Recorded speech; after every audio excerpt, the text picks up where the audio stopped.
नमस्ते जीजा। नमस्ते। अरे नीलेश, हेमा, तुम दोनों अच्छे काम करो। लो, अंदर आओ, अंदर आओ, अंदर आओ। एक काम करो, यहाँ खड़े हो जाओ। आप भी यहाँ खड़े हो जाओ। अब चुप चुप चुप, इसके अंदर चुप। आइए साली साहब, अब आइए, कुछ दिखाना है मुझे। पर जीजा जी आप ऐसा क्यों कर रहे हैं? अभी शांत रहिए, मुझे कुछ दिखाना है। ये छुपे रहिए, दोनों लोग यहीं छुपे रहिए। चिया, भाई बहन आए हुए हैं, कुछ अच्छा सा पकवान बना दो उनके लिए। परिवार वाले ना मेरे खोपड़े में बैठे रहते हैं पूरे टाइम। इसकी तो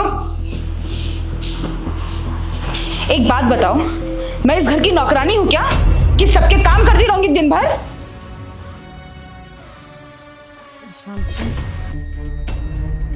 अरे बाबा, मैंने कब बोला कि तुम नौकरानी हो? अरे वो भी भाई बहन है, अब 2-4 दिन के लिए आ गए तो दिक्कत क्या है? कसम से तुम्हारे भाई बहन इतने बेशर्म है ना कि इतना सुनने के बाद भी यहाँ पे आ रहे हैं। चिया, तुम खुद बताओ ना, क्या भाई बहन का मन नहीं करता होगा मुझसे मिलने का? मेरा भी तो कुछ फर्ज बनता है ना अपने परिवार को लेके। तो तुम भाई होने का फर्ज तो निभाते ही हो ना, पैसे भेजते तो हो गांव में, और उन गांव वालों को यहाँ शहर में बुलाने की क्या जरूरत है? वो गवार यहाँ शहर में आके मेरे सर पे नाचते रहते हैं पूरे दिन, जब देखो तब कुछ ना कुछ कराते ही रहते हैं। ऐसा है, अगर तुम्हें उनसे मिलने का मन हुआ करे ना तो चुपचाप से गांव चले जाया करो, उनसे मिल लिया करो, लेकिन इस घर में उनको बुलाने की कोई जरूरत नहीं है, समझे?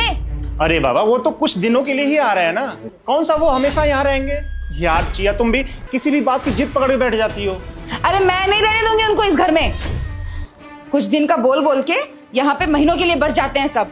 देखो, तुम तो चले जाते हो ऑफिस, पूरे पूरे दिन मुझसे काम कराते रहते हैं, पूरे दिन उनकी सेवा करते रहो, भाभी ये कर दो, भाभी वो बना दो, भाभी ये कर दो, भाभी वो कर दो। देखो, मुझसे नहीं होगी उनकी इतनी सेवा, तो प्लीज तुमको अगर मिलना हो तो जाके मिल लेना गांव में। यहाँ पे प्लीज उनको मत बुलाओ यार, यहाँ पे सिर्फ हम दोनों रहते हैं, तो उनको बुलाने की क्या जरूरत है यार?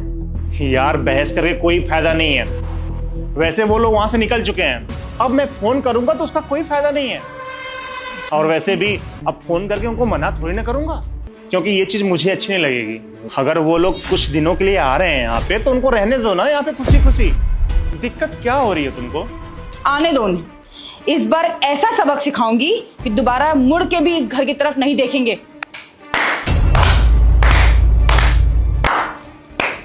वाह दीदी वाह, मम्मी पापा ने आपको यही संस्कार दिए हैं? हेमा, नीलेश, लो आ गए भाई और बहन, अब तुम कर लो इनको जलील। विशाल, तुम मेरे भाई बहन की बात कर रहे थे? हाँ, तुम्हारे ही भाई और बहन की बात कर रहा था मैं। और आप दोनों लोग भी देख लिए होंगे ना कि कितना जहर भरा हुआ है हमारे भाई और बहन को लेकर इनके अंदर। और आप लोग और आपका परिवार ये बोलता है कि मैं नहीं रहना चाहता अपने परिवार के साथ ना। इसके पीछे का कारण तुम्हारी ये बहन है। देख लीजिए किस तरीके से आपकी बहन हमारा घर तोड़ रखी है। अब तो आप लोग अपनी आंखों से देख लिए ना। शर्म आनी चाहिए दीदी आपको। मुझे तो लगता था कि आप एक अच्छी बहू हैं, एक अच्छी बीवी हैं, लेकिन आज जाकर के आपका असली रंग देखा मैंने। अरे हमें नहीं पता था कि आप शादी के बाद अपना ही परिवार तोड़ रही हैं। जीजा जी, इनकी तरफ से हम आपसे माफी मांगते हैं। हमारे मम्मी पापा का ये संस्कार तो कभी नहीं हो सकता है। पता नहीं कैसे क्या इनके मन में चल रहा है जो ये आपके साथ ऐसा कर रही हैं। आप हाथ मत जोड़िए, मेरे पास कोई और ऑप्शन नहीं था आपको समझाने के लिए या ये सब दिखाने के लिए आप लोगों को। इसलिए मैंने आज ये सब किया ताकि आप लोग अपनी आंखों से देख लो। और वैसे भी मैंने इसको कितनी बार समझाया है कि हम लोग मिलजुल के रह लेते हैं, यहाँ पे मिलजुल के रह लेते हैं, पर ये बातें इसके कानों तक खनक नहीं लगती है। जरा आप लोग बताओ ना मुझे, अगर आप लोगों का बड़ा भाई आप लोगों को घर से भगा देगा बाहर तो आप लोगों को कैसा लगेगा?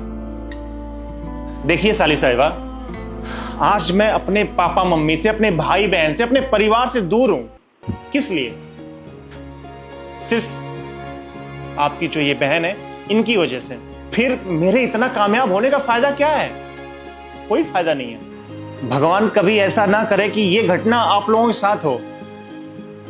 अगर ये चीजें आपके साथ होती हैं कभी भविष्य में, तब जाके आप लोगों को ये पता चलेगा कि ये सारी चीजें मुझ पे कैसे बीत रही हैं। दीदी, अब आप ही बताइए, कल को नीलेश की वाइफ मुझे और मम्मी पापा को घर से बाहर निकाल दे तो आपको कैसा लगेगा? नहीं नहीं हेमा, मैं नीलेश को बहुत अच्छे से जानती हूँ। वो कभी तुम्हारे मम्मी पापा किसी के साथ भी ऐसा कुछ भी नहीं करेगा। दीदी क्या पता ऐसा हो भी सकता है, क्योंकि कर्मा कभी भी बाएं नहीं जाता है। कर्मा घूम फिर के तो अपने ही ऊपर आता है ना। आज आप किसी के परिवार को दूर रख रही हैं, कल के आपके परिवार को कोई दूर रखेगा, हाँ? और रखेगा ही, क्यों नहीं रखेगा? जैसा कर्म है उसका तो फल मिलेगा ही ना। दीदी तुम किसी और के घर में जाके उनके माँ बाप, उनके भाई बहन, उनके परिवार को तोड़ रही हो और ये उम्मीद कर रही हो कि कोई और लड़की हम लोग के घर में आएगी और हम लोग का घर नहीं बिखेरेगी, मम्मी पापा भाई बहन को अलग नहीं करेगी। कैसे उम्मीद लगा सकती हो तुम? देखो जैसा कि दीदी ने बोला, हम जैसा कर्म करते हैं वैसा ही फल मिलता है, समझिए आप? नहीं हेमा, नहीं नीलेश, मैं कभी नहीं चाहूंगी कि तुम लोग के साथ ऐसा कुछ भी हो। मुझे मेरी गलती का एहसास हो गया है। मैं तुम दोनों से हाथ जोड़ के माफी मांगती हूँ कि मैं दोबारा कभी भी ऐसी गलती नहीं करूंगी। विशाल, मैं तुमसे भी हाथ जोड़ के माफी मांगती हूँ, मुझसे बहुत बड़ी गलती हो गई। मैं तुमसे प्रॉमिस करती हूँ कि मैं ये गलती दोबारा कभी नहीं दोहराऊंगी। मैं तुम्हारे भाई बहन को अपने भाई बहन की तरह ट्रीट करूंगी। मैं कभी भी दोनों में भेदभाव नहीं करूंगी। और मुझे ये बात समझ में आ गई है कि एक बच्चे से उसका परिवार दूर होता है, उसके माँ बाप भाई बहन दूर हो जाते हैं तो उसको कितना दुख होता है।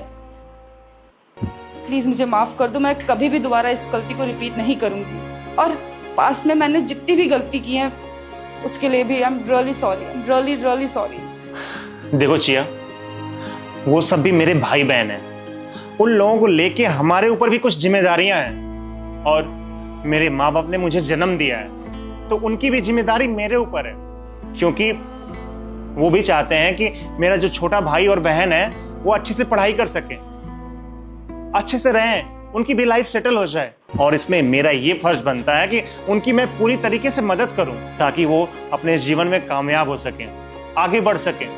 बस इसलिए मैं तुमको हमेशा बोलता हूं कि हमेशा मिलजुल के रहा करो। और एक बात याद रखना चाहिए, जिस घर में माँ बाप का साया होता है ना, उस घर में हमेशा खुशियां बरकरार रहती हैं। थैंक यू साले साहब और साली साहिबा, आप लोगों ने मेरी प्रॉब्लम को समझा और मेरा साथ दिया।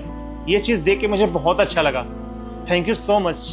वरना तो मैं इसे कभी भी नहीं समझा पाता, क्योंकि हमसे लड़ने के लिए तैयार हो जाती है ना। ये तो हमारे परिवार को साथ लेके चलना नहीं चाहती थी। सही किया जीजा जी, इनको ऐसे ही समझाना चाहिए था। जब इंसान के ऊपर खुद पड़ती है ना, तब जाके पता चलता है। ठीक है साले साहब और साली साहिबा, आप लोग यहाँ पे आके बैठो। कब तक वहां खड़े रहोगे? हाँ हेमा, नीलेश, प्लीज तुम लोग बैठो ना। बैठिए। चिया, तुम इनके लिए कॉफी लेके आ जाओ। क्या हाल चाल आपके?